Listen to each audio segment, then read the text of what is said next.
Shalom bien-aimés dans le Seigneur, nous vous saluons dans le nom précieux et glorieux de notre Seigneur Jésus.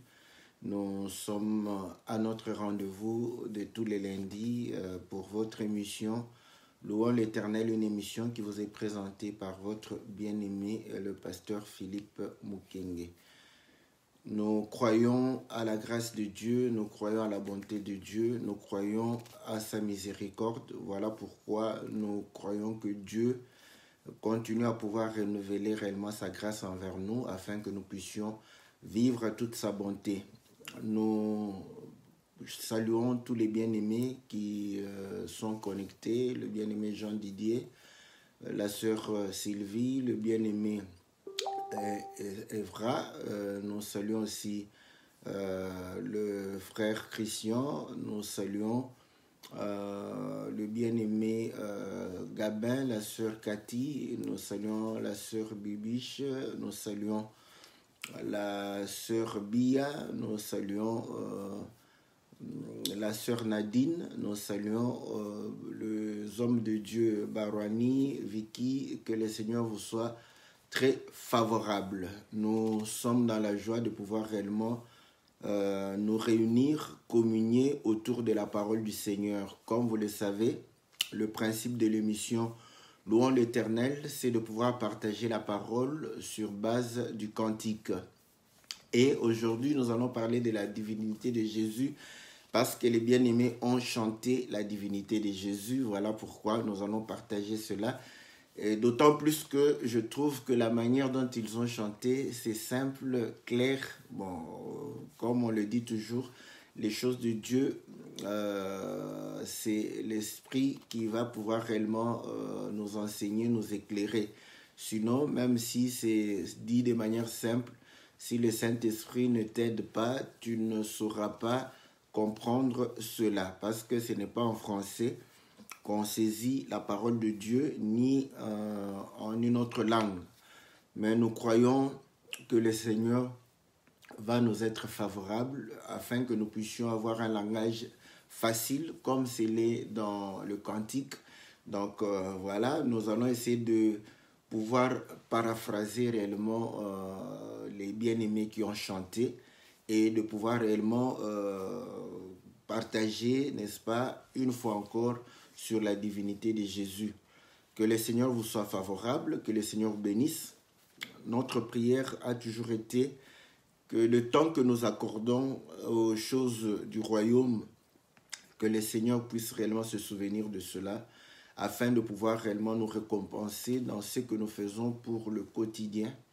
Que la bénédiction de Dieu soit dans nos entreprises, dans nos activités, que la paix du Seigneur soit dans nos foyers, que la joie soit dans nos cœurs, une joie que le monde ne peut recevoir.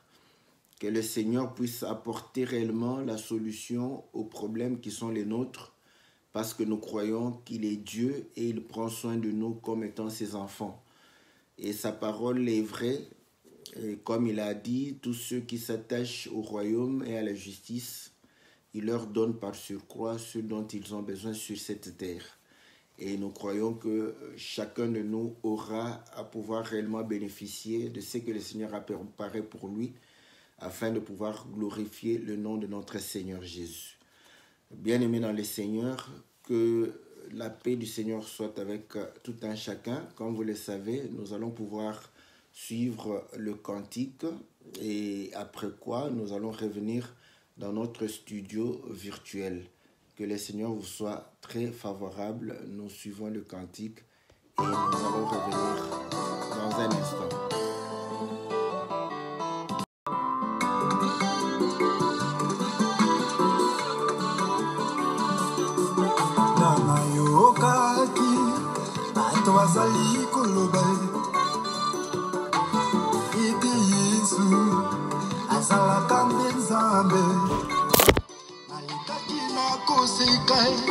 Nalobi bato yo basangi koya kwete Yesu azalaka nzambe te o azalaka nde mwana nzambe nayoki malamu motema na boyebi ya boye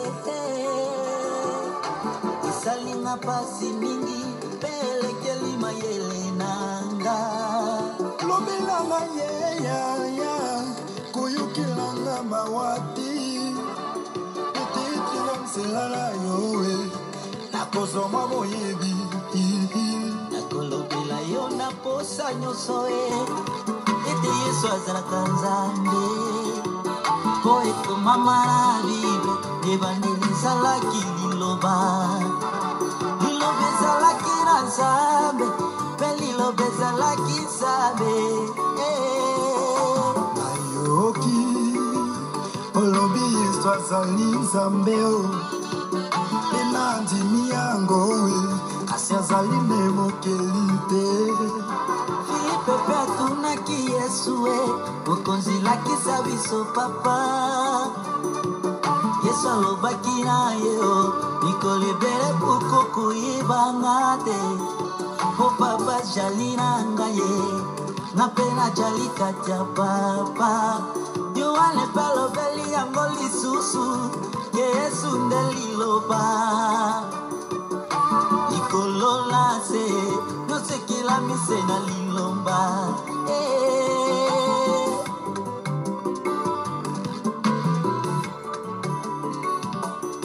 ngai nayokaki bato bazali koloba ete yesu azalaka mbi nzambe yango nalekaki nakosekanga nalobi bato oyo bazangi koyeba ete yesu azalaka nzambe te ye azalaka nde mwana nzambe nayoki mona motima na boyebi ya boye esalinga pasi mingi belekeli ata ndema nanga lobelanga yeyaya koyokelanga mawa te petetela nzela na yowe nakozwa mwa boyebi nakolobela yo na posa nyonso ete yesu azalaka nzambe po ekomama na bible ebandeli ezalaki liloba ezalaki na nzambe mpe liloba ezalaki nzambe ngai nayoki yo olobi yesu azali nzambe mpe nandimi yango kasi azali nde mokili te filipe mpe atunaki yesu mokonzi lakisa biso papa yesu alobaki na ye mikolo ebele kuko koyebanga te filipe mpo papa jali na ngai nga mpe najali kati ya papa yohane mpe alobeli yango lisusu ke yesu nde liloba likolola se nyonso ekilamise na lilomba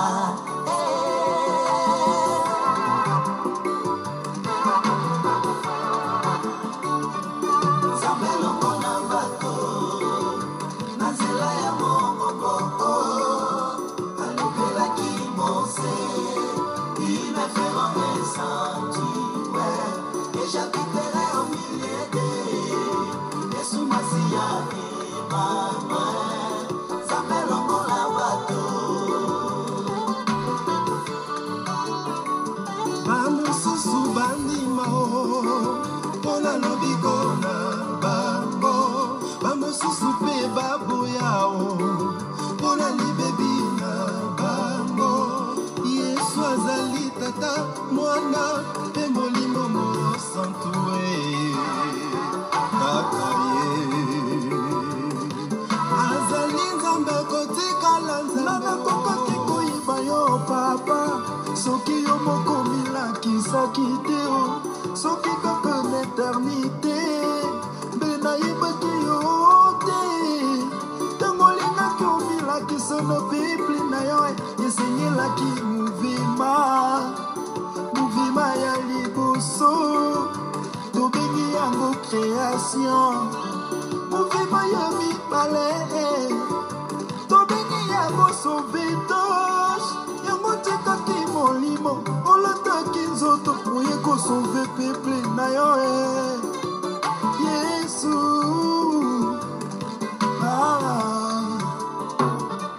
Zambelo kona bato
Voilà, donc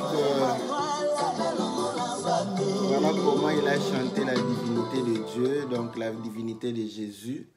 Donc tout simplement, c'est simple, un langage très clair, direct. Je crois que Dieu bénisse notre frère Didier Mavungu qui a chanté la divinité du Seigneur. Bon, pour ceux qui ne comprennent pas le lingala, nous allons faire le résumé. Je crois qu'on l'a traduit. Je ne sais pas si au travers votre écran, vous étiez en train de voir la traduction, donc le sous-titrage. Donc l'autre était en train de pouvoir même se moquer lorsqu'il entendait les gens parler de la divinité de Jésus, dire que Jésus est Dieu. Dans sa connaissance, il dit qu'il savait que Jésus est fils de Dieu. Et on va pouvoir lui dire carrément que non, il est Dieu parce que la parole dit, l'Écriture dit, au commencement était la parole était avec Dieu, la parole était Dieu. Donc, ce qui est bien, bon, ils ont fait en termes de dialogue. Et là, nous exhortons les gens parce que la Bible dit que toute écriture est inspirée, elle est là pour convaincre. Donc, les écritures, quand on te présente une écriture, il ne faut pas être incrédule. Donc, il faut être convaincu de ce que l'autre est en train de pouvoir dire parce qu'il est dit sur base d'écriture. Donc, il a accepté parce qu'il a vu que l'écriture démontrait que la parole était avec Dieu, la parole était Dieu, la parole était réellement le Seigneur.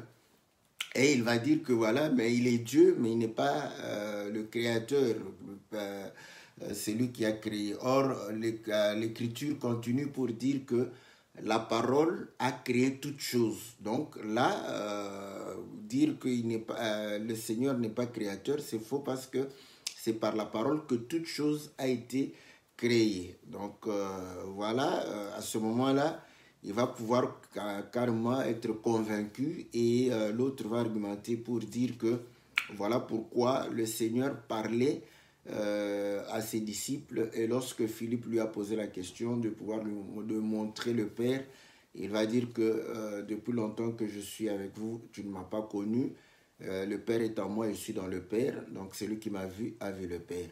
Donc, et il va pouvoir démontrer que effectivement, Dieu, pour se révéler, il se révèle par la création, il se révèle aussi pour pouvoir sauver son peuple. Donc, c'est de deux manières que le Seigneur se révèle à son peuple. Donc, au travers de la création et au travers réellement l'apport du salut. Donc, voilà pourquoi vous allez comprendre que si nous, parce que ça ce sont aussi des débats, nous limitons aux Écritures. Lorsque l'homme va pécher, Dieu va pouvoir réellement se manifester, se révéler à l'homme pour pouvoir réellement le sauver. Donc voilà, donc de cette manière-là qu'il était en train de pouvoir dire, s'il était dans l'éternité, personne ne saurait qui il est. Donc c'est au travers la création qu'il est en train de pouvoir se manifester. Et ainsi il dit, Dieu parmi les hommes, au travers le tabernacle, n'est-ce pas? Donc voilà pourquoi Dieu avait promis de pouvoir habiter au milieu de son peuple. Donc Dieu devrait venir habiter au milieu de son peuple. C'est quelque chose qui a été, n'est-ce pas, et qui a été manifesté au travers réellement la personne de notre Seigneur Jésus. Donc voilà, maintenant, ceux qui doivent croire pourront croire, ceux qui vont refuser de pouvoir croire. Donc, Siméon l'a dit, cet enfant sera le sujet des contradictions. Donc, certains vont chuter, d'autres seront relevés. Donc, c'est tout à fait normal. Voilà pourquoi nous ne forçons plus les gens. Donc, nous leur parlons, nous leur montrons ce que dit la parole du Seigneur. Et s'ils croient, gloire à Dieu. S'ils refusent de croire, donc voilà, peut-être que ce n'est pas le moment, ce n'est pas le temps, ou peut-être que Dieu ne leur a fait pas grâce de pouvoir croire à sa parole, parce qu'il faut savoir qu'il donne aussi l'esprit d'égarement afin que les gens ne puissent pas croire et puissent réellement se perdre. Parce que le Seigneur n'est pas seulement venu pour sauver. Vous allez comprendre que quand il parlait en parabole, on lui pose la question, mais tu parles en parabole pour quelle raison? Il a dit justement afin que ces gens ne soient pas sauvés, je ne les guérisse point. Donc c'est aussi un des objectifs que le Seigneur vient aussi pour pouvoir réellement, lui-même a dit, je suis venu pour que ceux qui voient ne voient point et que ceux qui ne voient point voient. Donc il est venu pour aveugler certains et recouvrer la vue d'autres personnes. Donc voilà, c'est comme ça que Dieu agit toujours. Donc nous prions à ce que vous ayez la grâce de pouvoir croire à la parole du Seigneur et de pouvoir réellement croire que le Seigneur est Dieu. Écoutez, donc tout ça c'est dans Jean chapitre 1, au commencement était la parole était avec Dieu, la parole était Dieu. Au verset 14, cette parole s'est faite chair. Vous voyez? Donc la parole qui est Dieu s'est faite chair et a habité au milieu des hommes. Donc nous allons comprendre que quand la parole habite au milieu des hommes, c'est alors qu'on voit sa gloire comme la gloire du Fils venu du Père. Donc maintenant, nous savons que parfois les choses semble être compliqué, n'est-ce pas? Pourquoi? Parce que nous avons, oui, les Écritures parlent parfois de deux. Voilà, quand le Seigneur dit « moi et le Père », donc c'est deux. Voilà, ça il ne faut pas nier. Donc deux, voilà. Maintenant quand on voit deux, le problème aussi quand on nie qu'il y a deux, donc ça complique la compréhension des gens. Non. Dieu a voulu que les choses se fassent de cette manière. Parce que quand on dit au commencement était la parole, là nous voyons que on a une entité et la parole était avec Dieu. Donc nous voyons comme s'il y a deux paroles et avec qui est Dieu à côté. Et on dit que cette parole était Dieu. Voilà. Maintenant c'est difficile, oui. Par la compréhension humaine, c'est assez difficile. Mais écoutez, si déjà dans le mariage, lorsque la parole dit que les deux feront une seule chair, on croit ça. Et pourtant, on ne vit pas ça. Physiquement comme ça, on ne le vit pas. Mais nous croyons à ça, nous confessons ça. Tout le monde confesse que l'homme quittera son père et sa mère, s'attachera à sa femme et les deux deviendront une seule chair. Mais comment ne pas croire que quand le Seigneur dit que moi et le Père, nous faisons un. Maintenant, si nous les hommes, nous croyons que nous faisons une même chair avec nos épouses, comment ne pas croire que le Seigneur, n'est-ce pas, le Père et le Fils ne font que un. Et or, eux, ils ont la capacité véritablement d'être un. Même si nous avons cette difficulté-là. Donc, vous allez comprendre que tout ceci, ça peut s'expliquer, mais question de pouvoir abandonner d'abord le raisonnement humain. Donc, pourquoi beaucoup de gens ne croient pas que Jésus est Dieu? Parce qu'ils sont en train de raisonner humainement parlant. Ouais? Donc, les questions sont là, mais quand il était sur la terre, il priait qui? Quand il parlait du Père, il parlait à qui? Donc ça, ce sont des questions, oui, ce sont des questions légitimes, ce sont des questions, n'est-ce pas, qu'on devrait se poser, mais problème, ne répond pas par ton raisonnement. Voilà.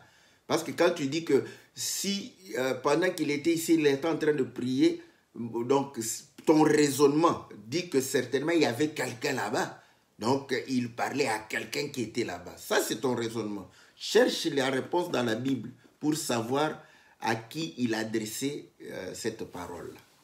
Écoutez maintenant, vous allez comprendre que ceux qui parfois refusent que Jésus est Dieu, en fait, ils refusent qu'il est le Père, le Créateur, c'est ça. Mais en acceptant qu'il est Fils de Dieu, parce que nous croyons aussi, ceux qui déclarent que Jésus est Dieu, vous ne devrez pas nier qu'il est le Fils de Dieu. Il est Fils de Dieu. Donc, refuser qu'il soit Fils de Dieu serait aussi une hérésie, serait aussi une erreur. Donc, il est Fils de Dieu, nous disons Amen. Maintenant, ceux qui croient qu'il est Fils de Dieu, ils croient qu'il est Dieu, mais à côté du grand Dieu qui est le Père, le Créateur. Ça, c'est une erreur. Ça, c'est ce que nous disons. C'est une erreur. Maintenant, pour corriger l'erreur, ils disent que voilà, tout en étant à côté, ils forment un. Vous voyez? Donc, il y a unité en étant à côté de Dieu. Nous disons, ce n'est pas correct par rapport à notre foi. Je vais donner une écriture qui, parfois, pour moi, je trouve que ça résout d'abord le raisonnement de pouvoir dire que non, il est Dieu, mais à côté du Père. Nous disons non. Donc, il ne peut pas être Dieu à côté du Père. Maintenant, s'il est Fils de Dieu, là, vous pouvez encore le dissocier du Père. Mais quand vous le déclarez Dieu, donc il ne peut plus être dissocié du Père.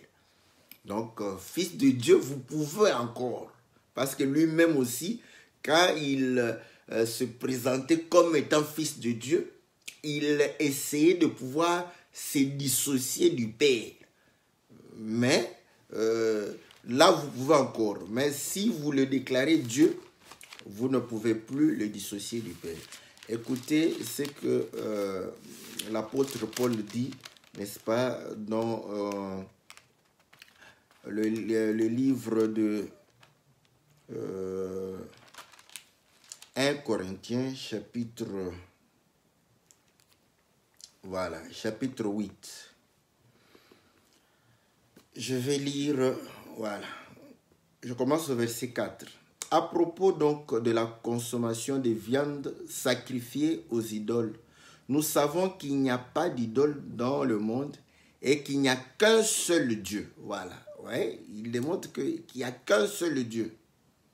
Car quoi qu'il y ait ce qu'on appelle des dieux, soit dans le ciel, soit sur la terre, et de fait qu'il y ait beaucoup de dieux et beaucoup de seigneurs, néanmoins pour nous, il n'y a qu'un seul Dieu. Donc vous allez comprendre que, en dehors même du fait que les gens croient que Jésus est Dieu à côté du Père créateur de Yahweh, vous allez comprendre que Paul est en train de démontrer que dans les cieux, dans le ciel, il y a plusieurs êtres qui sont appelés Dieu.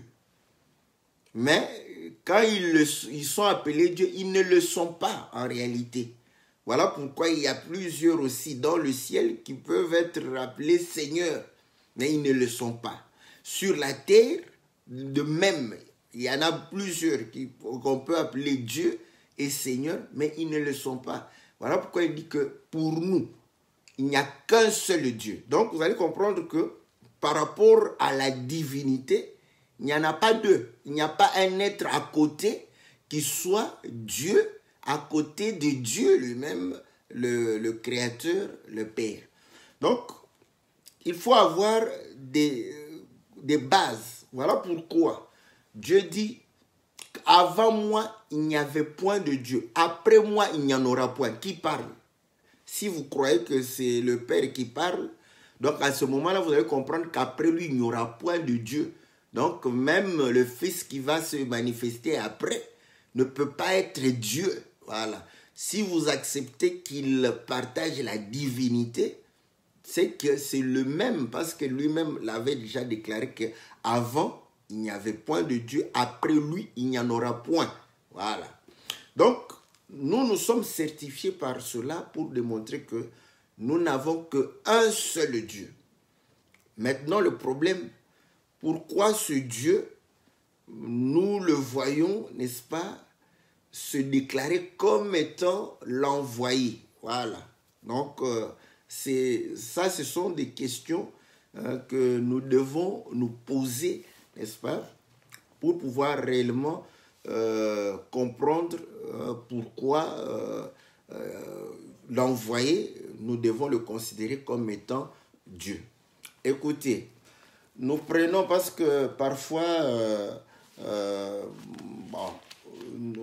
ne fait pas le fait que non, il y a 3 écritures qui déclarent que Jésus est Dieu, n'est-ce pas? Et d'autres déclarent que non, il n'est pas Dieu. Donc non, nous comprenons que lorsque l'écriture est en train de pouvoir démontrer que Dieu, n'est-ce pas, en introduisant le Fils, il va pouvoir dire « Ô ton Dieu, t'a oint d'une huile supérieure, n'est-ce pas, à tes égaux. » Donc, Dieu reconnaît un Dieu en dehors de lui. Alors, il faut lui poser la question maintenant. Mais quelque part, tu déclares qu'avant toi, il n'y a point de Dieu. Après toi, il n'y en aura point. Mais comment tu peux reconnaître qu'il y ait un autre Dieu? Ô Dieu, ton Dieu t'a oint. Donc, à ce moment, nous comprenons que celui qui a déclaré qu'avant lui, il n'y avait point de Dieu, qu'après lui, il n'y en aura point, lui-même vient démontrer qu'il y a un qui est Dieu. Donc, à ce moment, vous devez vous poser la question, mais quand il est en train de pouvoir déclarer un autre être Dieu, il ne se contredit pas. Voilà. Donc, est-ce qu'il a dit oui? C'est une déclaration. Mais qu'est-ce que cela voudrait dire? Donc ça, ce sont des questions que, voilà, les gens se posent. Il faudrait que nous puissions essayer de répondre à des questions. Parce que tel que ça a été chanté, c'était simple, clair et net. Jésus est la parole. Je crois qu'en Apocalypse, la Bible démontre que son nom, c'est la parole de Dieu. Apocalypse 19.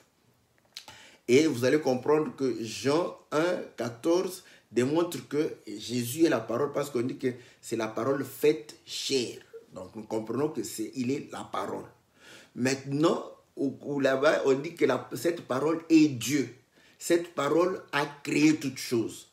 Donc vous allez comprendre que, voilà, donc il n'y a pas de doute que Jésus est la parole, il est Dieu. Là, il n'y a pas de doute. L'Écriture les dit.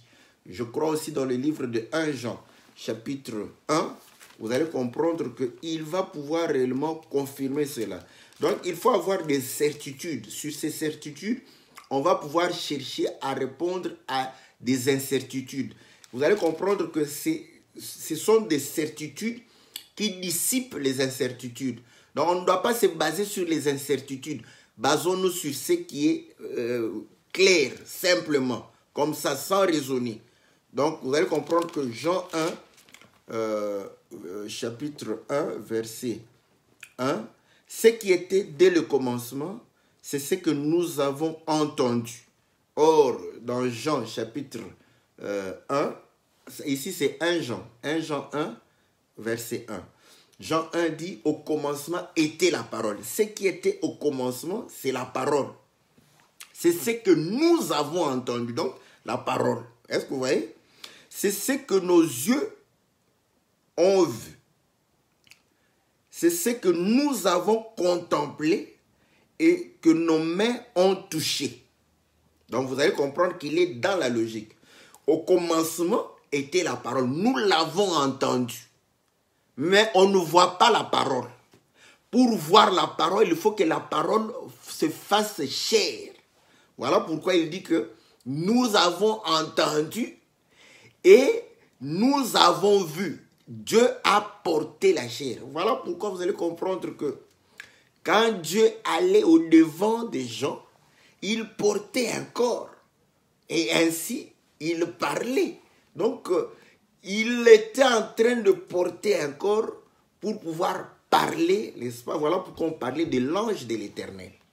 Donc, nous comprenons que quand on voit Dieu, c'est que Dieu porte un corps. Et il dit que nous l'avons contemplé, nos mains ont touché concernant la parole de vie. Voilà. Donc, ils ont touché la parole de vie. Mais comment ils ont touché avec des mains? C'est que cette parole s'est faite chair. Et la vie a été manifestée, nous l'avons vue, nous en rendons témoignage et nous vous annonçons la vie éternelle qui était auprès du Père et qui nous a été manifestée. Donc, on est certifié par rapport à ça. Maintenant, commençons à dissiper, n'est-ce pas, petit à petit, les problèmes qui sont. Ils sont deux. Voilà, nous disons oui, parce qu'il parle du Père, il parle de lui, il parle du Père, il parle de lui. C'est deux. Mais lui-même dit que moi et le Père, nous faisons un. Donc, il ne faut pas nier cette écriture. Donc, de deux, il en fait un. Donc, maintenant, nous comprenons que voilà, ce qui était deux, nous pouvons le voir comme un. Ce n'est pas nous, c'est le Seigneur lui-même. Dans Jean chapitre 14, n'est-ce pas? Il est dit, moi et le Père, nous sommes un. Donc, quand ils sont un, donc nous pouvons le voir comme un, nous pouvons le voir comme deux aussi. Donc, ce n'est pas un péché de voir comme deux et de voir comme un. Quand on comprend ces choses, ça deviendra facile. Parce qu'il faut savoir quand est-ce qu'il veut que nous comprenions comme s'ils étaient deux et quand est-ce qu'il voudra que nous puissions comprendre comme s'il est un. C'est simple, clair et net. Donc, comprenez que c'est Dieu qui a voulu ainsi. Parce que si on ne comprend pas comme étant deux, on ne va pas aussi comprendre les choses de Dieu. Donc, il y a des fois où on comprend comme deux et comme un. Donc, ce n'est pas incompatible, c'est ça. Le problème de l'intelligence maintenant, c'est, mais ils étaient deux, mais c'est maintenant un. Mais, ce n'est pas possible. Oui, intellectuellement parlant, c'est normal que tu puisses dire que ce n'est pas correct. Mais le Seigneur le dit. Donc, nous croyons comme ça, sans trop raisonner avec notre intelligence. Nous comprenons que de deux, il peut en faire qu'un. Donc, nous pouvons voir un. Voilà. Maintenant. Donc, pendant tout ce temps qu'il était ici, il priait qui? Ça, c'est une bonne question. N'est-ce pas? Donc, il priait qui? Il priait celui qui est, parce que notre Père qui est aux cieux. Voilà. Donc, il priait celui qui est au ciel. Donc, maintenant, écoutez. Ça, nous allons aller aussi assez rapidement avec, comme les bien-aimés l'ont fait. Lisons une écriture. Nous sommes dans le livre de Jean, chapitre 3.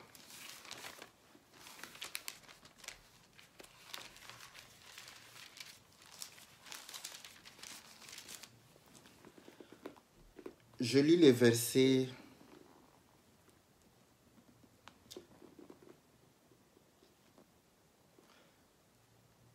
le verset 13. On dit, personne n'est monté au ciel. Sinon, c'est lui qui est descendu du ciel, le Fils de l'homme, qui est dans le ciel. Donc maintenant, posons-nous la question. Il est où?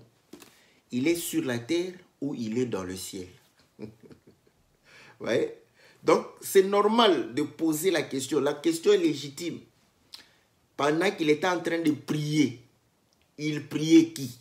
Voilà. Maintenant, ne réponds pas avec ton intelligence pour dire que non, il priait qui? Alors, il priait donc, c'est que lui et les pères, ils sont deux, ils sont différents. Ça, c'est une conclusion logique, charnelle, terrestre et diabolique. Maintenant, nous voyons que le Seigneur lui-même déclare que personne n'est monté au ciel. si ce n'est celui qui est descendu du ciel et qui est dans le ciel. Donc, pendant que les gens le voyaient sur la terre, il était au ciel. Maintenant, est-ce que c'est trop compliqué? Oui, ça peut être compliqué si on continue à être cartésien. Mais l'Écriture dit que le ciel est le trône de Dieu. Nous disons Amen. Maintenant, la terre est le marchepied. Prends maintenant un trône où le marchepied, c'est la terre. Tu vas comprendre que celui qui est assis sur le trône, il est sur la terre parce que ses pieds sont sur la terre. Est-ce que c'est incompatible avec ça? Acte chapitre, je crois, 8, quand on était en train, je prends la référence là-bas, Étienne était en train de démontrer, il dit que non, Salomon a construit une maison, mais Dieu ne peut habiter dans les choses faites des mains d'hommes. Car le ciel est le trône de Dieu. Et la terre son marchepied. Donc prends seulement. Parce que quand on met le trône, il y a un marchepied. Voilà pourquoi Jacques est en train de dire que lorsqu'un homme riche vient, vous lui donnez une place et vous prenez le pauvre, vous lui dites « assis-toi sur le marchepied ». Donc là où le riche va pouvoir mettre ses pieds, c'est là où le pauvre doit venir s'asseoir.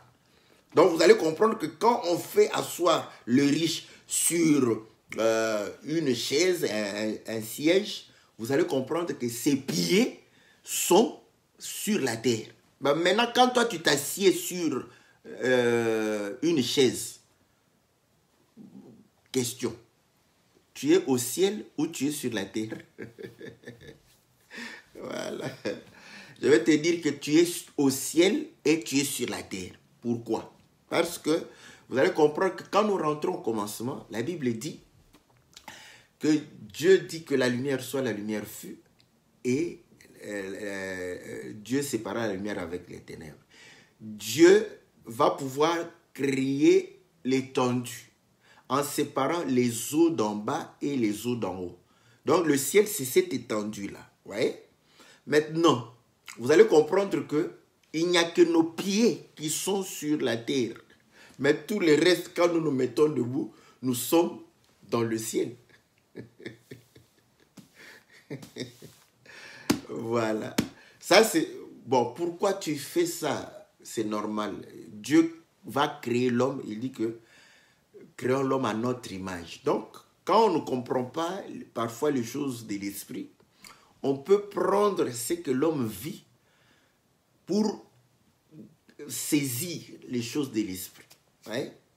Donc, nous comprenons que l'Écriture qui démontre que le ciel est le trône de Dieu, l'Écriture démontre que la terre est son marchepied. Donc, vous allez comprendre que un trône a des marchepieds. Donc, là où tu dois placer tes pieds. Donc, à ce moment-là, nous demandons... Parce que le trône pouvait être comme ça, voilà. Le trône, on pouvait croire que le trône est comme ça, suspendu. Non, non. Donc, les pieds du trône sont attachés sur la terre. Donc, voilà pourquoi les pieds de Dieu sont sur la terre. Donc, à ce moment-là, vous allez comprendre que c'est normal parce qu'on dit que Dieu est omniscient, omnipotent, omniprésent. Donc, c'est normal qu'il soit au ciel et sur la terre au même moment. Or, c'est ce que le Seigneur démontre. Pendant qu'il était sur la terre, il était au ciel. Maintenant, vous allez comprendre que quand il prie celui qui est au ciel. Mais celui qui est au ciel, est-ce qu'il est différent de lui? Nous disons non. Non. Nous prenons maintenant. Quelqu'un est allé au ciel. Dans la vision, je ne sais pas, voilà. Paul le dit, mais il ne nous décrit pas ce qui s'était passé là-bas. Mais Jean, quand il y va, il va voir le trône. Le trône dont on est en train de pouvoir parler. Donc, en Apocalypse chapitre 4, vous allez voir que il va pouvoir décrire le trône. Tout ça, c'est bien. Donc, nous voyons qu'il n'y a qu'un seul trône. Il n'y en a pas trois. Donc, voilà. Quand vous parlez de Trinité, c'est bien. Mais il a vu qu'un seul trône. Voilà. Et une seule personne assise sur ce trône-là. Et il y a eu question qui a été posée. Parce que je vais peut-être lire quelques écritures. Bon, vous allez lire hein, pour que j'ai le temps de pouvoir parcourir. Donc, je suis en train de parcourir les incertitudes. La certitude, nous savons que la parole, c'est Jésus. Cette parole était au commencement. Cette parole était Dieu. Ça, nous sommes certains. Donc, voilà. Cette parole a créé toutes choses. Donc, nous comprenons qu'il est créateur. Qu'il est Dieu, il est créateur. Maintenant, pourquoi y a-t-il des différenciations manifestées? Nous disons, c'est voulu. C'est voulu. Il a voulu ainsi. Donc, ne croyez pas que non, c'est pas voulu, non. Il l'a voulu. Je le dis, il l'a voulu. Donc, il a voulu se différencier des dieux. Il y a l'écriture. On va donner l'écriture simplement. Mais pourtant, il était Dieu. Voilà. Donc, là, nous comprenons que c'est lui-même qui se dédouble. Voilà. Afin de pouvoir s'unir, devenir un. C'est comme ça qu'il a voulu. Bon, c'est une incertitude. Comment comprendre cela? Nous avions dit, ok, il était en train de prier, donc c'est le dédoublement. En train de parler, n'est-ce pas, à quelqu'un d'autre. Voilà, il y a dédoublement. Il parlait à qui? Nous comprenons que non. Il parlait à celui qui était au ciel. Notre Père qui est aux cieux, voilà. Donc il parlait à celui-là. Maintenant, nous comprenons que lui-même démontre que pendant qu'il est sur la terre, il est au ciel. Donc là, tu peux te garantir que non. Quand il était sur la terre, il priait celui qui est au ciel. Donc le Fils de l'homme qui est dans le ciel. Et on trouve le trône et il dit, au chapitre 5, verset, « Puis je vis dans la main droite de celui qui était assis sur le trône un livre écrit en dedans et en dehors, scellé de 7 sceaux. Et je vis un ange puissant qui proclamait d'une voix forte, qui est digne d'ouvrir le livre et d'en rompre les sceaux. » Donc, vous allez comprendre que toute la difficulté que le Seigneur Jésus était sur la terre, on voit que bon, quand il est mort, il a été ressuscité d'entre les morts, il a été réellement enlevé, n'est-ce pas, au ciel, et l'Écriture dit qu'il est assis à la droite de Dieu. Nous disons Amen. Et je dis que l'Écriture ne peut être anéantie. Il est assis à la droite de Dieu. Maintenant, lui-même dit que Dieu est esprit. Commence d'abord à te poser la question, quelle est la droite de l'esprit? Si tu réponds à ça, tu vas répondre comment Jésus est assis à la droite de Dieu. Donc le problème, c'est de pouvoir, ce dédoublement-là veut dire quoi? Parce qu'il est venu, bon, tu as dit, mais qui était? Il a dit qu'il était au ciel. Voilà, maintenant quand il est monté, on dit qu'il est assis à la droite. Maintenant nous disons la droite de Dieu. Jean chapitre 4, il dit Dieu est esprit. Ceux qui doivent l'adorer en esprit et en vérité. Quelle est la droite de l'esprit? Vous voyez que nous ne pouvons pas répondre comme des hommes pour dire que la droite. J'aime bien ça. Quand je fais ça, vous voyez la main gauche. Ma droite, c'est votre gauche. Voilà. Donc, vous voyez la main gauche. Et pourtant, c'est ma droite. Donc, vous voyez, quand je fais ça, vous voyez la main droite. Mais moi, c'est la main gauche que je suis en train de pouvoir faire. Donc, ma gauche, c'est votre droite. Et ma droite, c'est votre gauche. Bon, maintenant, posons-nous la question. L'esprit regarde où? Je vais t'amener dans Ézéchiel chapitre 1 et Ézéchiel chapitre 10. La Bible dit que les 4 animaux, les 4 êtres, avaient 4 faces. Ouais. Donc maintenant, vous allez comprendre que dans toutes les directions, c'est leur face. Or, nous savons que ce sont des anges. Oui, ce sont des esprits. Donc, vous allez comprendre que c'est le raisonnement humain. Maintenant, la droite de Dieu, nous comprenons que ici, Jean voit le trône. À droite, il n'a pas vu quelqu'un. Il n'y avait personne à droite là-bas.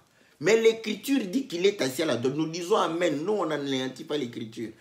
Ça peut être une incertitude, mais il faut résoudre cette incertitude. Que veut dire à droite? Donc nous comprenons qu'ici, il n'y avait personne à droite, ni personne à gauche. On décrit qu'il y avait le trône, n'est-ce pas?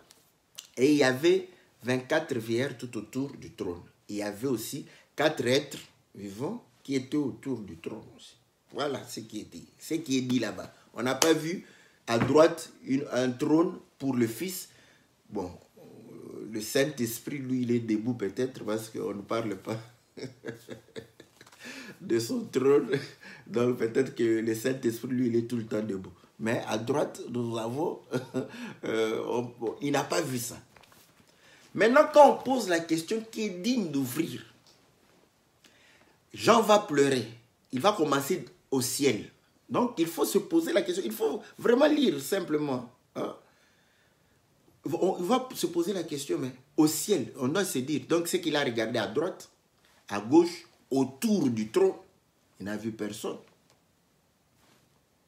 Donc, au ciel, personne. Bon, maintenant, toi qui dis qu'il était à droite, c'est que Jean l'aurait déjà vu. Pour dire que voilà, mais à droite, il y a déjà celui qui est digne. Mais il n'était pas à droite. Donc vous allez comprendre que l'écriture qui dit qu'il est assis à la droite, nous disons amen, c'est vrai, il est assis à la droite de Dieu. Mais cela veut dire quoi? Voilà.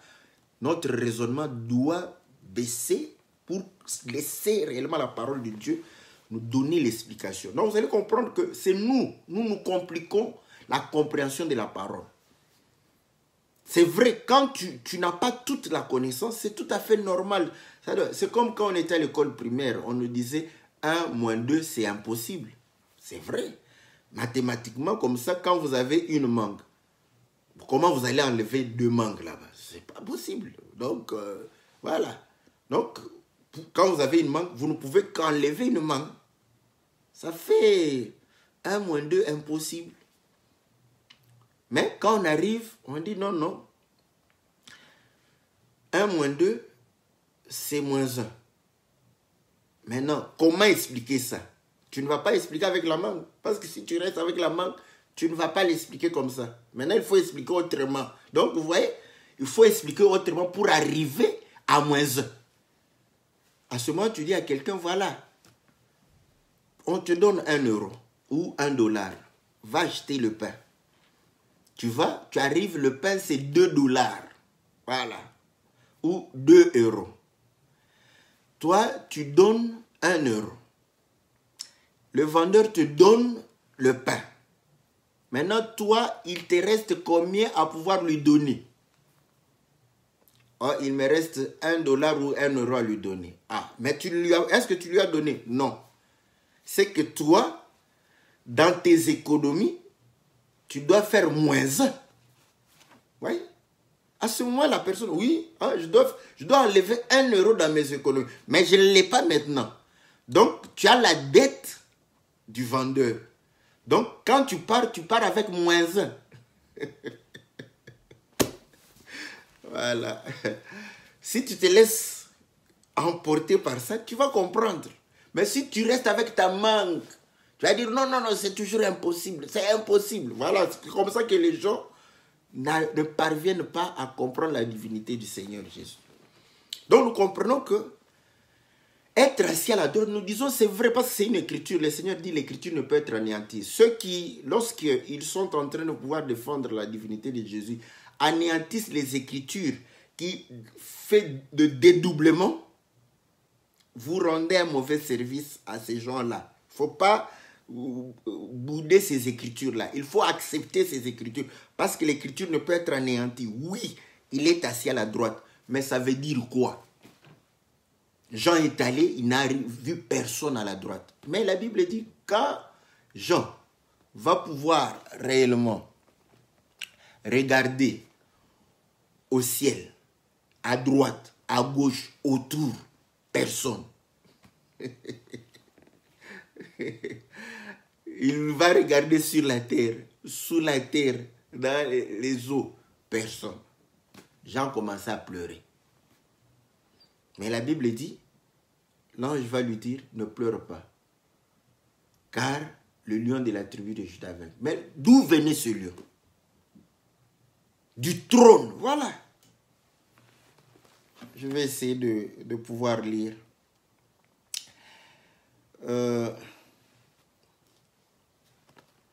Au verset 4. Et Jean pleurait beaucoup parce que nul ne fut trouvé digne d'ouvrir le livre ni de le regarder. Et l'un des anciens me dit, ne pleure pas, voici que le lion de la tribu de Juda, le rejeton de David, a vaincu pour ouvrir le livre et ses 7 sceaux. Je vis au milieu du trône et des 4 êtres vivants et au milieu des anciens un agneau debout qui semblait immolé. Wow. Donc, ici, il s'agit du Seigneur Jésus. Vous n'allez plus dire que non, il s'agit du Seigneur Jésus.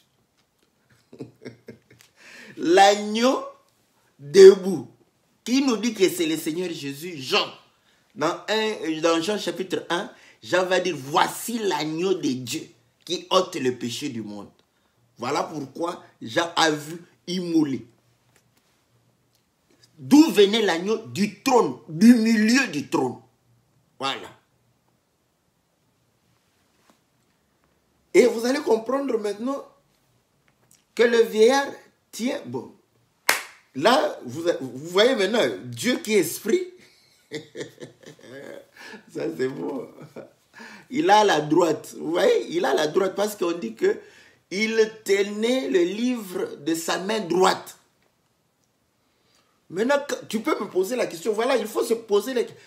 Nous rentrons, Jean 4, Dieu est esprit. Mais comment il peut avoir la main droite? Nous disons oui, on va expliquer la main droite. Donc, maintenant, pour comprendre ces choses, c'est normal que nous puissions d'abord les matérialiser avec notre intelligence. Comme je suis là, je me dis, voilà, la main droite. Ok, donc l'agneau vient du milieu du trône. Or, au milieu du trône, il n'y avait qu'une seule personne. C'était Dieu. Nous te disons, je vais te dire, parce que la Bible, elle est collée. Vous allez comprendre que l'agneau est venu des entrailles de celui qui était assis sur le trône. Voilà. Parce que lisez, quand le Seigneur naît, on dit que les entrailles de la miséricorde de Dieu. Donc, de l'intérieur de... Ouais, il vient d'où? Du Père. Donc, c'est l'intérieur du Père. Voilà pourquoi, quand il dit que je m'en vais au Père, c'est normal. Parce qu'ici, nous voyons, en Apocalypse, nous voyons d'où il vient. C'est normal que d'où il vient, d'où il sort. Oh, Seigneur. Bon, maintenant, peut-être que le Seigneur nous a fait grâce. On trouve ça facile. Mais je sais que quand j'avais aussi cette connaissance de focaliser sur Dieu, je trouvais ça... Mais maintenant, je trouve facile. C'est une image didactique, claire et nette. D'où vient l'agneau? L'agneau vient du milieu du trône, où était assis le vieillard. Mais quand Jean pleurait, c'est qu'il n'avait pas vu l'agneau. Où était l'agneau? Il faut se poser cette question. Je réponds pour te dire que l'agneau était à l'intérieur du vieillard qui était assis sur le trône. C'était les entrailles du vieillard. Est-ce que... Bon, maintenant, tu vois qu'auparavant, c'était un. C'était pas deux. Un. Maintenant, vous allez comprendre, c'est la même chose avec Adam. Dieu créa l'homme. Il les créa homme et femme. Question. Quand on donna à Adam de pouvoir cultiver la terre et de pouvoir garder le jardin, où était Ève? Tu peux répondre que Ève n'était pas là. Nous disons oui, c'est une compréhension. Bon, on comprend que tu es encore peut-être à l'école maternelle de la connaissance. C'est pas grave, c'est juste le thé. Mais nous comprenons que Ève était en Adam. Voilà. Est-ce que vous comprenez? Et vous allez comprendre que quand Dieu va faire endormir Adam, Ève va sortir pour aider Adam. Donc celui qui sort d'Adam, c'est pour aider Adam. Pour être servante. Pour être au service d'Adam. Ça, on comprend. On comprend ça très bien. On comprend. Mais Adam, tant que Ève n'était pas là, Adam était avec force, il ne péchait point. Donc vous allez comprendre que celui qui va sortir d'Adam va sortir avec une faiblesse. Donc, vous voyez, ça commence à être différent. Mais Ève, c'est Adam. Voilà pourquoi le Seigneur, il les a dédoublés pour dire que non, vous allez vous réunir pour faire un. C'est normal. Ce qui fait un, c'est ce qui était un auparavant. Donc, le Père et le Fils ne peuvent pas être un si auparavant ils n'étaient pas un. Est-ce qu'on comprend? Donc, quand on ne comprend pas les choses de l'esprit, ce sont les images sur la terre qui peuvent nous expliquer facilement pour dissiper. Ne raisonne pas, ne raisonne pas. Parce qu'aujourd'hui, tu peux te coller avec ta femme comme ça. On va trouver que vous êtes deux. Parce que si vous êtes collés, vous allez demander à ce qu'on prie pour vous pour que vous vous séparez. Afin que chacun puisse vaquer à ses occupations. Oui. Donc, vous allez comprendre que nous avons des difficultés, n'est-ce pas, de pouvoir comprendre cela. Mais en Adam, on a quand même l'explication. Donc, nous comprenons que ce qui va se passer, or l'agneau, c'est ce qui est faible. Est-ce que vous comprenez? Je ne définis pas à Ève comme une femme avec des seins. Non, non, non. On n'est pas là-bas. Nous sommes en train d'expliquer les choses de l'esprit. Et c'est ce que Samson va dire. Du fort ressorti, le faible. Voilà. Le fort, c'est l'homme. Le faible, c'est la femme. Donc, le fort, c'est le lion, n'est-ce pas? Le faible, c'est l'agneau. Or, le lion, c'est le roi. C'est celui qui est sur le trône. Voilà. Mais d'où sort l'agneau? Du lion. C'est clair. L'agneau ne sort pas ailleurs, pas à droite, pas à gauche. Du lion. Mais pour aller où? Pour aller à la droite. À la droite de celui qui... Or, la droite, que Jean dit Dieu, que Dieu te bénisse. Parce que le bras de l'Éternel, n'est-ce pas, c'est une force. La droite de Dieu, c'est sa puissance. Exode chapitre 15. Lorsqu'ils vont traverser la mer Rouge, ils vont chanter pour montrer que c'est par la droite de Dieu qu'il les a délivrés. Mais où était, ce n'était pas la droite comme ça, c'était par la puissance. Donc, nous comprenons que il est venu comme une faible plante, vous voyez, il a porté la faiblesse, il a porté une chair semblable au péché, mais d'où il venait, de l'intérieur. Voilà pourquoi nous rentrons, quand on dit qu'au commencement était la parole était avec Dieu, ne crois pas que la parole était à côté de Dieu. Non, la parole était en Dieu. Voilà, je peux le dire parce qu'Apocalypse me confirme que l'agneau que Jean a vu, qui est la parole faite chair, était en. Est-ce que l'homme peut te faire comprendre ça? J'amène un homme. Vous voyez, quand l'homme naît, est-ce que quand vous voyez, quand l'homme naît, on sait directement qu'il a en lui la potentialité de pouvoir parler. Parce que quand un enfant commence à parler, d'où vient la parole? La parole est au-dedans de lui. Pas... Voilà. Quand on est un peu troublé, on peut toujours descendre pour comprendre ces choses. Est-ce que vous voyez? Donc vous allez comprendre que la parole était en.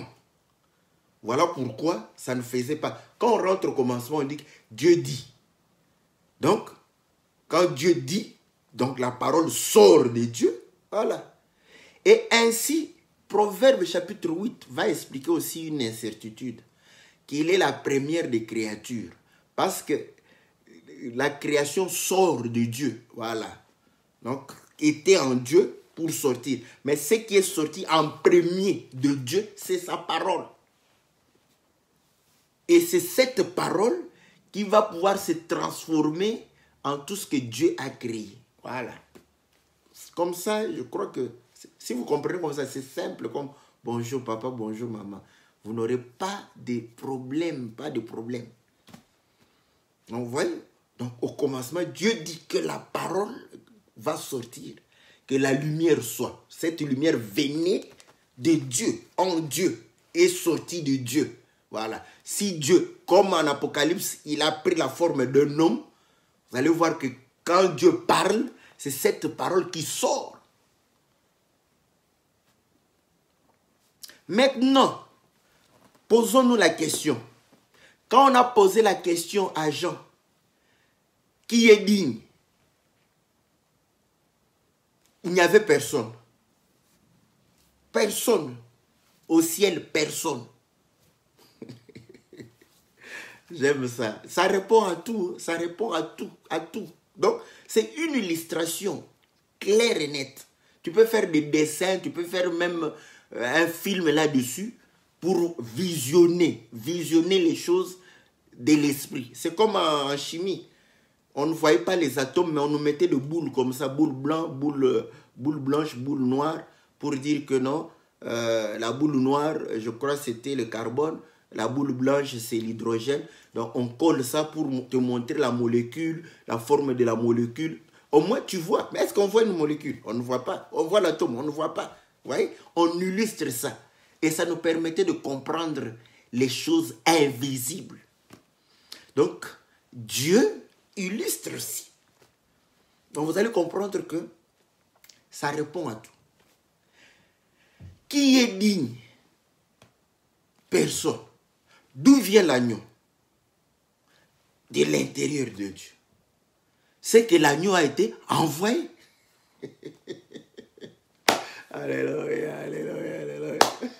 J'aime ça, j'aime ça, j'aime ça. Ouais. Je ne sais pas si... je vais chercher un peu de lire. Est-ce que... Quand on dit tu n'as voulu ni sacrifice ni holocauste, est-ce que là il dit mais voici je viens.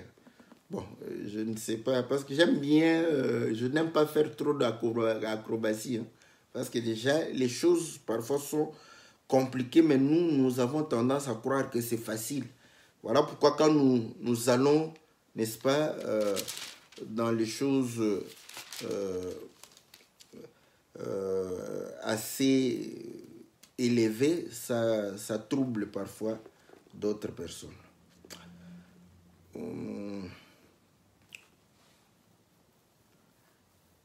C'est où, dans le rouleau, il est question de moi. J'ai une Bible qui... Je ne suis pas encore habitué à cette Bible. Voilà, je crois que c'est... Ah.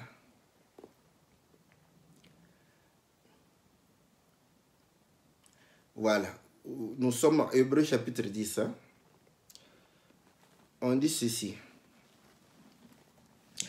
Je commence au verset 3. Parce que là, Apocalypse résout vraiment beaucoup de choses. Il voit un agneau comme immolé. Comme immolé. Prenez tout. Mais du moins, nous voyons que cet agneau parle de l'immolation du sacrifice. Voilà. Donc, pour ouvrir le livre et lire le livre, il faudrait que l'agneau passe par le sacrifice, par la mort et la résurrection. Maintenant, on dit, Hébreux chapitre 10, merci bien-aimé, Dikshi.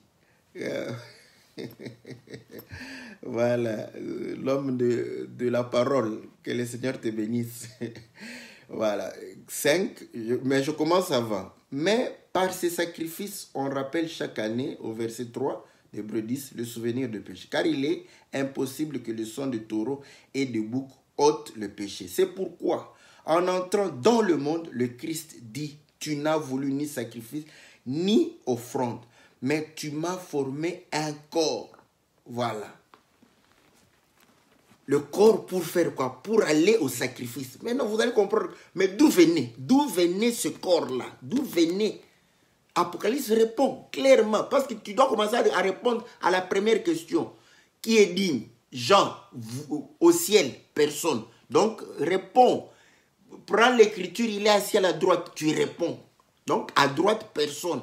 À gauche, personne. Autour, personne. Voilà pourquoi il dit, j'ai vu l'agneau debout au milieu du trône. Or, quand il est au milieu du trône, il est au milieu de 4 êtres vivants, il est au milieu de 24 vieillards. Ça répond. Donc, il est dans le trône. Il vient d'où? Voilà. Il a été envoyé par qui? Est-ce que maintenant, je peux, par la folie, dire qu'au commencement, là, il n'y avait que le vieillard qui était assis? Maintenant, comme le vieillard aussi a constaté, parce que vous n'allez pas dire que lui, il n'a pas constaté qu'il n'y avait personne. Hein? Si Jean a constaté qu'il n'y avait personne au ciel, sur la terre et sous la terre, c'est que le vieillard aussi a constaté qu'il n'y avait personne. Maintenant, il va envoyer qui? Il va envoyer l'agneau. D'où venait l'agneau?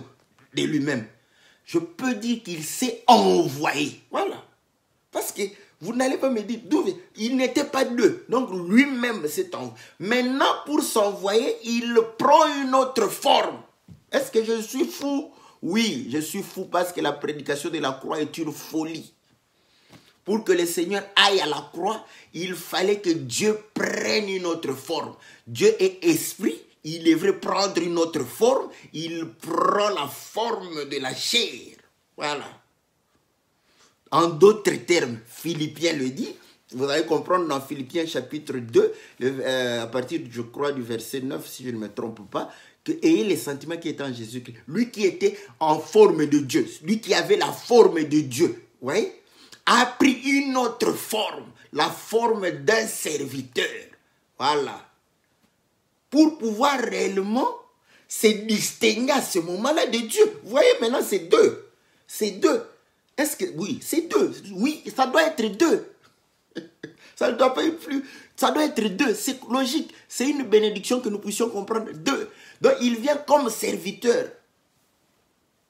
Afin de pouvoir réellement nous sauver. Voilà. Voilà pourquoi Philippiens chapitre 2 démontre qu'il a pris la forme du serviteur. Il a servi l'homme. Et il est mort à la croix. Parce qu'il devait prendre une autre forme. Mais cette forme-là, Dieu reconnaît que c'est lui. Comme Adam. Voici un autre moi-même. Chair de ma chair, os de mes os. Donc il s'est reconnu. Donc vous allez comprendre que qu'il a envoyé. En Apocalypse, nous trouvons que celui qui était assis a envoyé. D'où venait l'envoyé? Il venait de ses entrailles.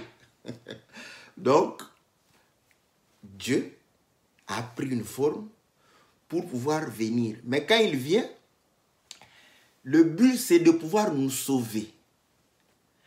Donc, de nous remettre dans l'alliance. De nous remettre dans... l'accord, l'engagement avec Dieu. Maintenant, lui-même, il sera obligé parce que le bon exemple, c'est par la vie, pas par les parler. Voilà pourquoi aujourd'hui, beaucoup de prédicateurs, ils parlent beaucoup, mais ils ne vivent pas. Et ainsi, aussi, le peuple ne peut pas vivre la parole qu'ils sont en train de prêcher. Le Seigneur a vécu. Donc, il a vécu la vie que nous devrions mener pour nous réconcilier avec Dieu. C'est tout à fait normal qu'il se détache de Dieu, qu'il prenne notre part. Voilà. Quand il prend notre part, il doit parler de Dieu comme si Dieu était une autre personne. C'est clair et net. Parce qu'il a pris notre part. Il a pris une chair semblable à ce que nous portons. C'est clair. Il est de notre côté. Et ainsi, nous les hommes, vous voyez, y compris le Seigneur.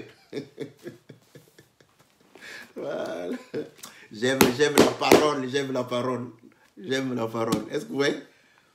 C'est tout à fait normal. Donc, il vient de ce côté. Quand il vient de ce côté, c'est clair et net. Sinon, on ne serait pas sauvé. Un avocat, c'est comme ça. Écoutez, un avocat, c'est un agent de la justice. Mais quand il défend quelqu'un, il se détache du juge. Il se détache pour défendre. Mais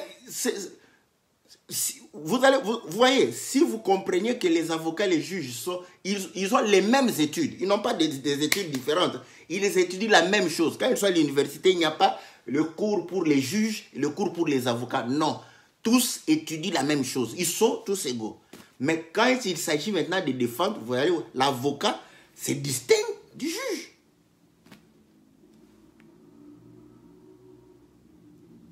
Donc, vous allez comprendre qu'il a pris notre part. Et il va pouvoir réellement se comporter comme nous. Voilà. Maintenant, s'il se comporte comme nous, comment il va parler? Il doit parler de Dieu aux troisième personne. Donc, vous allez voir que, bon, en tout cas, si vous suivez cette manière, vous allez dissiper les incertitudes. Il vient d'où? Du Père, qui l'a envoyé. C'est le Père, mais quand il était dans le Père, ils étaient un. Ils n'étaient pas deux. Donc, ce n'était pas deux. Lui et le Père collés comme ça, comme des siamois. Après, il dit, bon, sépare-toi de moi, va sauver le monde. Non, il était dans le Père. Voilà. Donc, le Père l'a envoyé. Donc, il a pris. C'est normal. Dieu m'a envoyé. Parce qu'il est maintenant il prend notre nature, notre corps. Donc, je viens. Vous m'a envoyé.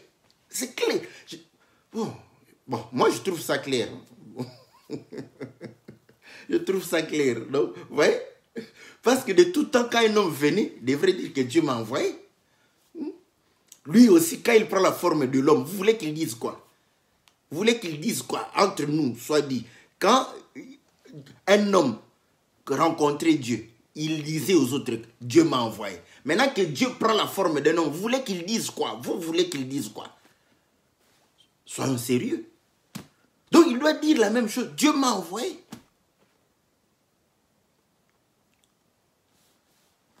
Donc, vous allez comprendre que il prend la forme, il s'envoie. Donc, je le dis, il s'envoie. Il s'envoie. Il se donne cette mission. Je dois aller sauver. Donc, je m'envoie. Voilà pourquoi les écritures d'Ésaïe 35, Dieu lui-même dit, je viendrai moi-même. Voilà, je viendrai. Donc, je veux m'envoyer. Me donner le devoir, voilà. Donc, s'envoyer, c'est-à-dire se donner le devoir de. Se donner le devoir. Je vais me donner le devoir de venir sauver. Il s'est envoyé. Mais maintenant, parce qu'il a pris notre nature, notre côté, donc il parle comme nous. Il a vécu comme nous, il devrait parler comme nous. Donc, quand il parle de Dieu, il doit parler comme nous. Il doit vivre comme nous. Il doit prier comme nous. Donc, vous allez comprendre que tout ça va se résoudre, va se dissiper. Il est venu nous sauver pour que nous puissions nous réconcilier, avoir une vie de communion avec Dieu. Comment tu vas communier avec Dieu sans prière? Dis-moi. Donc, c'est normal que lui doit commencer à prier. Ouais. Donc, il va prier. Il va pouvoir parler de lui-même à la troisième personne. Et ce n'est pas quelque chose de nouveau. Est-ce que vous vous êtes rappelé que quand Moïse a demandé à Dieu de voir sa face ou sa gloire, Dieu va dire que non, tu ne pourras pas voir. Je vais passer et moi, je vais proclamer le nom de l'Éternel. Alléluia. Quand il va commencer à voir, parce que Moïse avait voulu voir Dieu. Voilà. Quand Dieu se fait voir, Dieu proclame le nom de Dieu, mais aux troisième personne. Il parle de Dieu à la troisième personne. Vous allez comprendre, il va dire, l'Éternel, lent à la colère, riche en bonté. Mais c'était lui. Au lieu de dire que moi, je suis là en la colère, riche en beauté. Non, non. Maintenant que tu me vois, on ne peut me voir que quand je porte la condition humaine. Et là, c'est pour pouvoir réellement venir sauver. Voilà pourquoi il va commencer à parler de lui-même à la troisième personne. Oui, c'est compliqué avec le raisonnement charnel, mais avec la parole du Seigneur, ce n'est pas compliqué. Donc, vous voyez que toutes ces choses-là vont pouvoir réellement nous permettre de comprendre que le Seigneur a pris notre condition pour vivre comme nous, afin de nous aider à pouvoir réellement nous aligner par rapport à nous. Il priait pour nous, parce que nous devons prier, mais nous devons prier. Voilà pourquoi on a parlé de ces choses. Quand il parlait du Père en parabole. Voilà. Donc c'est normal. Donc comme il a pris, il doit parler en parabole. Il doit, voilà, pour que nous sachions qu'en tant que fils, nous devons prier le Père, nous devons prier Dieu, nous devons faire ceci. Voilà, donc c'est ça. Parce que s'il était venu comme Dieu, nous tous on serait des dieux. On n'allait plus prier. Il fallait que les gens nous prient. Voilà, parce que nous devons vivre comme le Seigneur, marcher comme le Seigneur, parler comme le Seigneur. Voilà. Bon, je ne sais pas. Vous savez que l'enseignement, on ne la termine jamais. J'espère qu'avec ce que nous avions dit, quelques incertitudes sont dissipées. Donc, on peut facilement comprendre qu'il n'est qu'un, n'est-ce pas? Et c'est ce Dieu-là que nous adorons. Donc, vous allez comprendre qu'il ne s'agit pas de deux, mais d'un qui s'est dédoublé pour que nous puissions, n'est-ce pas, comprendre et saisir qui il est. Donc, voilà. Mais auparavant, il était un. Voilà pourquoi quand il va rentrer, un. Bon, il y a beaucoup de choses à dire. Bon, quand le Seigneur permettra, on pourra parler de tout. Il y a encore l'écriture. Il va remettre le royaume à celui qui est Dieu, tout ça, oui. On pourra répondre, prendre le temps de pouvoir en parler et répondre de tout ça. Mais, en résumé, tout ça peut nous aider directement à être certifiés qu'il est Dieu et il n'y a qu'un seul Dieu. Nous n'avons pas deux dieux. Nous n'avons qu'un seul Dieu. Donc, que le Seigneur nous soit favorable, que le Seigneur nous bénisse. J'ai été un peu long, j'ai même oublié le temps. Que le Seigneur puisse réellement nous soutenir. Donc, on se revoit mercredi pour pouvoir répondre. Donc, peut-être que je peux continuer pour répondre à la question, parce que ça, c'est une question assez costaud aussi, de 1 Corinthiens chapitre 15, où on dit qu'il remettra et lui-même se soumettra. Voilà. Donc, on va dissiper ça. Donc, 1 Corinthiens chapitre 15. Donc, moi, le mercredi prochain, je réponds à la question que je me pose, que beaucoup se sont posés aussi. Donc, je vais répondre à cette question. Comme ça, je fais une continuité, mais dans l'émission que la Bible parle. Que Dieu vous soit favorable. On se retrouve le mercredi à 20h par la grâce de Dieu. Que Dieu vous bénisse dans le nom puissant et glorieux de notre Seigneur Jésus. Amen.